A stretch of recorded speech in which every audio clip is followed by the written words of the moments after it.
Want glass hair? Here's how to get it with Pallure's Gloss and Glow Set. First, use the Intense Bond Shampoo to cleanse and rejuvenate your hair. Then go in with the Intense Bond Water. This is the hero product that will give you that glossy, glass-like finish in just 10 seconds.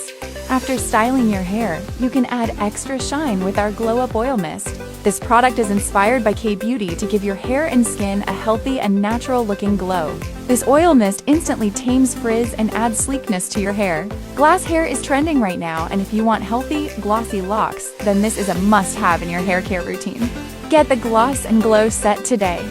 Glass hair is trending harder than ever, so I'm going to show you guys how to get it. So I start with the Pallure Intense Bond Shampoo, and this is a bond building shampoo with linseed oil and rice protein, and this is going to revive even the most extremely damaged hair. Then I finish with the star of the show, which is the Intense Bond Water, and this is going to give the most intense shine in only 10 seconds. All you're going to do is apply it evenly throughout the hair, and then you're only going to let it sit for 10 seconds, and then you're going to rinse in cool water. These are the results. Her hair was so shiny and so soft, it truly was giving glass hair.